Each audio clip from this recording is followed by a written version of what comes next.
Warahmatullahi wabarakatuh. Perkenalkan, nama saya Apriliana Yuaniko, NIM 51. Saya akan mempresentasikan mengenai psikolinguistik. Pengertian psikolinguistik. Psikolinguistik adalah suatu studi mengenai penggunaan dan perolehan bahasa oleh manusia. Dari definisi ini terlihat ada dua aspek yang berbeda, yaitu pertama perolehan yang menyangkut bagaimana seseorang, terutama anak-anak, belajar bahasa, dan kedua penggunaan yang artinya penggunaan bahasa oleh orang dewasa normal. Objek psikolinguistik. Objek psikolinguistik adalah bahasa, gejala jiwa, dan hubungan di antara keduanya. Bahasa yang berproses dalam jiwa manusia yang tercermin dalam gejala jiwa. Bahasa dilihat dari aspek psikologis, yakni proses bahasa yang terjadi pada otak, baik pada otak pembicara maupun otak pendengar. Hubungan bahasa dengan kecerdasan. Berpikir merupakan aktivitas otak dan pikiran diungkapkan dengan menggunakan bahasa, sehingga bahasa merupakan indikator perangai seseorang, sehingga kecerdasan seseorang dapat diukur dari bahasanya. Secara bahasa sangat sesuai dengan pikiran seseorang. Kecerdasan merupakan faktor atau potensi umum yang harus ada agar seseorang dapat memanage atau mengatur pikiran-pikirannya, serta mengungkapkan apa yang terbesit dalam benaknya. Sehubungan dengan kecerdasan umum itu, ada potensi-potensi spesifik seperti potensi saintifik dan potensi lingual. Berpikir dan kecerdasan. Berpikir atau thinking melibatkan proses memanipulasi informasi secara mental, seperti membentuk konsep-konsep abstrak, menyelesaikan beragam masalah, mengambil keputusan, dan melakukan refleksi kritis atau menghasilkan gagasan kreatif. Berpikir kritis dan berpikir kreatif. Berpikir kritis melibatkan proses berpikir reflektif dan produksi serta mengevaluasi bukti yang ada. Kreativitas adalah kemampuan untuk berpikir mengenai sesuatu yang baru dan tidak biasa serta memunculkan solusi yang tidak konvensional pada permasalahan-permasalahan. Bahasa dan kalimat.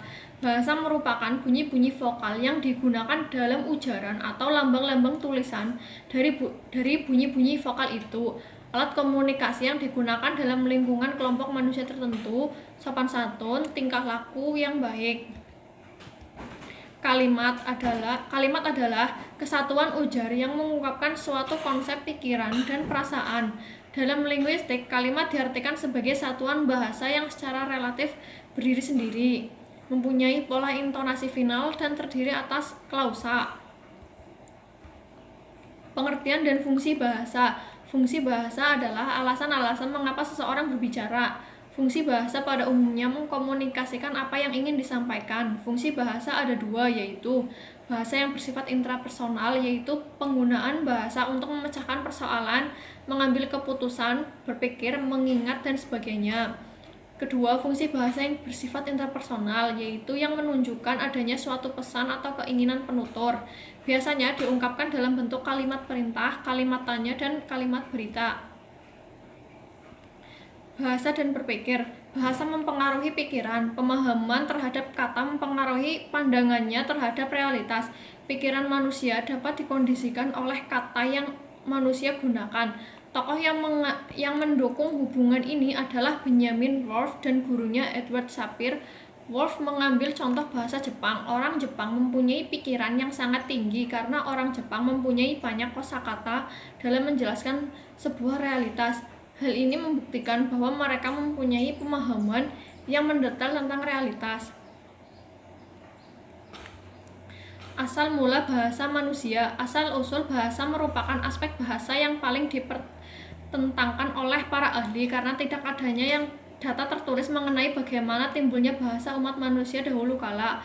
Maka telah dilontarkan berbagai macam teori mengenai hal itu. Teori yang ada secara garis besar dapat dikelompokkan ke dalam dua fase, yaitu divine origin fase dan organic fase. Ada juga teori asal-usul bahasa secara umum, dapat dikelompokkan menjadi teori tradisional dan modern. Perkembangan bahasa. Sumber bahasa Indonesia. Sejarah tumbuh dan berkembangnya bahasa Indonesia tidak lepas dari bahasa Melayu, di mana bahasa Melayu sejak dahulu telah digunakan sebagai bahasa perantara atau bahasa pergaulan. Bahasa Melayu tidak hanya digunakan di Kepulauan Nusantara, tetapi juga digunakan hampir di seluruh Asia Tenggara. Hal ini diperkuat dengan ditemukannya prasasti-prasasti kuno dari kerajaan di Indonesia yang tertulis dengan menggunakan bahasa Melayu. Peresmian nama bahasa Indonesia. Secara sosiologis, bahasa Indonesia resmi diakui pada Sumpah Pemuda tanggal 28 Oktober 1928. Hal ini juga sesuai dengan butir ketiga Ikrar Sumpah Pemuda, yaitu kami putra dan putri Indonesia menjunjung bahasa persatuan bahasa Indonesia. Namun secara yuridis, bahasa Indonesia diakui pada tanggal 18 Agustus 1945 atau setelah kemerdekaan Indonesia. Peristiwa-peristiwa penting yang berkaitan dengan bahasa Indonesia.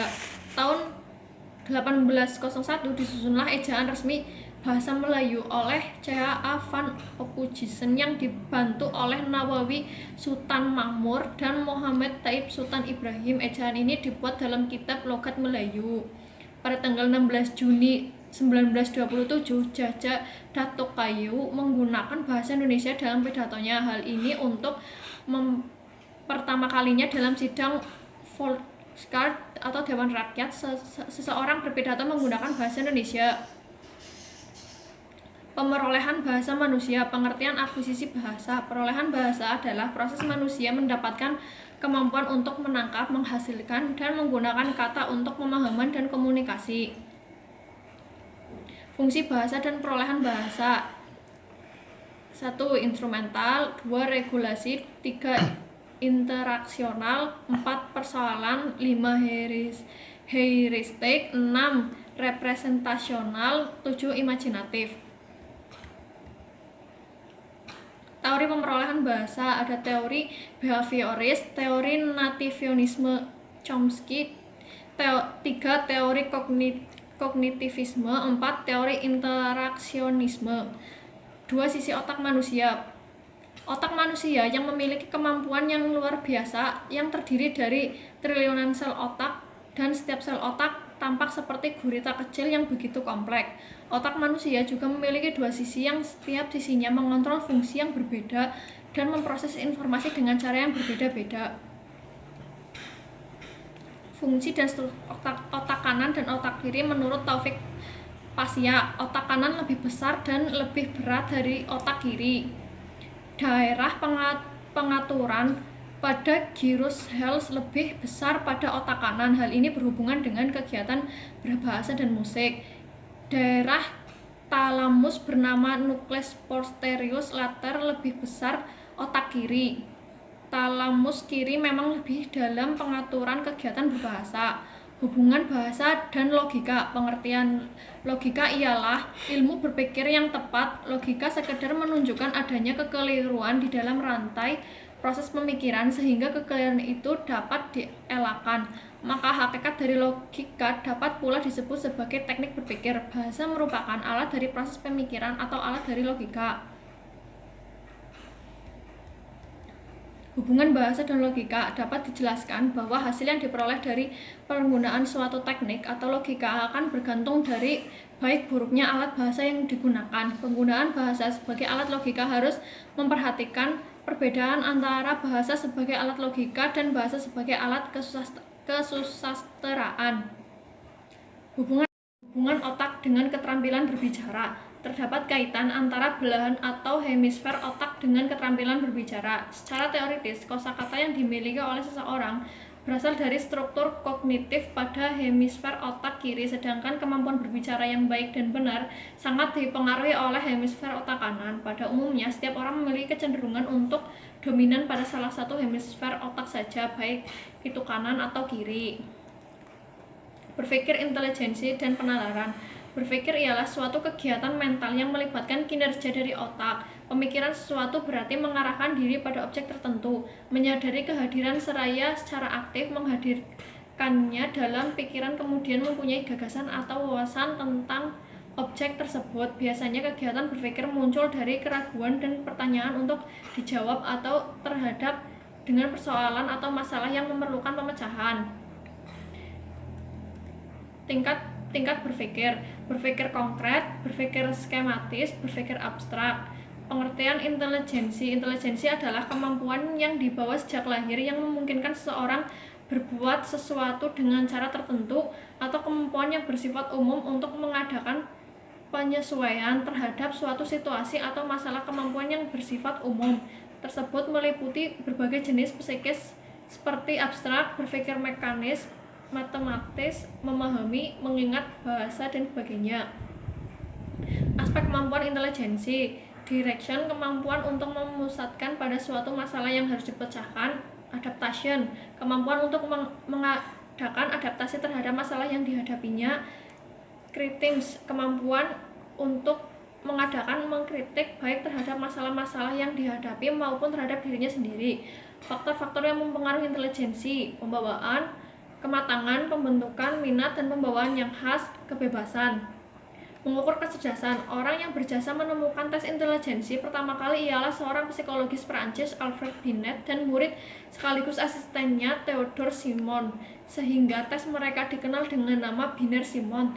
Tes ini terdiri dari sekumpulan pertanyaan-pertanyaan yang telah dikelompokkan menurut umum untuk anak-anak 3-15 tahun. Penalaran adalah suatu proses berpikir manusia untuk menghubung-hubungkan data atau fakta yang ada sehingga sampai pada suatu simpulan. Fakta atau data yang akan dinalar itu boleh benar dan tidak boleh benar. Kalimat pernyataan yang dapat digunakan sebagai data disebut proposisi. Macam-macam penalaran dedukatif, penalaran induktif,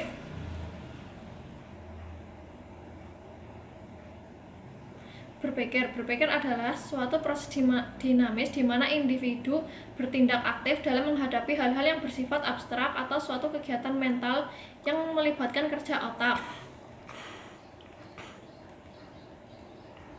Tipe-tipe berpikir reflektif adalah kemampuan individu di dalam menyeleksi pengetahuan yang pernah diperolehnya yang relevan dengan tujuan pemecahan masalah serta memanfaatkannya secara efektif di dalam pemecahan masalahnya. Apabila seseorang individu ingin mencapai tujuan, ia harus dapat menyelesaikan masalah-masalah yang menghambatnya. Berpikir menurut Skinner tergantung dua hal, yaitu kompleksitas problemnya dan individu yang bersangkutan. Berdasarkan dua hal tersebut, taraf berpikir dibedakan, taraf bintang dibedakan menjadi integritas, trial dan error, insert, taraf manusia. Oleh karena itu, peranan bahasa dalam hubungannya dapat berpikir amat erat sekali, yang antara lain dapat disebutkan bahwa bahasa merupakan instrumen dari pikiran dalam arti menjadi alat bagi perkembangan pikiran. Bahasa juga merupakan alat untuk menyatakan pengalaman-pengalaman dalam bentuk pengaturan. Bahasa sebagai alat komunikasi diri sekumpulan manusia atau masyarakat bukan hanya produk dari masyarakat semata, melainkan juga merupakan cermin atau refleksi dari pikiran dan mentalis masyarakat. Pengertian bahasa adalah suatu komunikasi, baik itu lisan, tertulis, maupun menggunakan isyarat yang didasarkan pada sistem simbol. Kita memerlukan bahasa untuk berbicara dengan orang lain, mendengarkan orang lain, membaca dan menulis. Bahasa manusia dicirikan dalam 4 sistem aturan: fonologi, morfologi, sintaksis, semantik. Ada beberapa strategi yang baik untuk merangsang stimulus anak dalam kemampuan berbahasanya, dan strategi ini dikatakan oleh Baron. Pertama, jadilah mitra pembicaraan yang aktif. Berbicaralah kepada bayi seolah-olah bayi memahami apa yang Anda katakan. Gunakanlah gaya bahasa yang nyaman untuk Anda. Akuisisi perkembangan bahasa dan faktor yang mempengaruhi perkembangan bahasa. Pengertian akuisisi bahasa. Istilah akuisisi bahasa yang dapat ditafsirkan sebagai akuisisi suatu bahasa yang digunakan tanpa kualifikasi untuk proses yang menghasilkan pengetahuan bahasa pada penutur bahasa.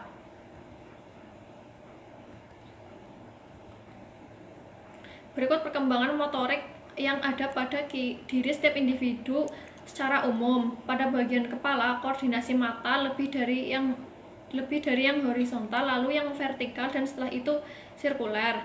Reaksi mata pada objek yang bergerak, refleksi senyum, refleksi pejam mata, kemampuan mengangkat kepala. Pada lengan, posisi jari yang memungkinkan anak dapat memegang sesuatu, kecakapan makan, kecakapan menggunakan satu tangan. Pada tubuh, kecakapan membalik tubuh yang mulai berumur 2 bulan, duduk sendiri, gerakan dari tegak ke sikap duduk. Pada kaki, kecakapan berjalan, kecakapan merayap, berjingkrak, berdiri, berjalan. Faktor yang mempengaruhi perkembangan bahasa: kesehatan, kecerdasan, keadaan sosial ekonomi, jenis kelamin, keinginan berkomunikasi, dorongan atau motivasi, ukuran keluarga, urutan kelahiran, metode pelatihan anak, kelahiran kembar, hubungan dengan teman sebaya, kepribadian. Sekian presentasi dari saya, semoga bermanfaat. Wassalamualaikum warahmatullahi wabarakatuh.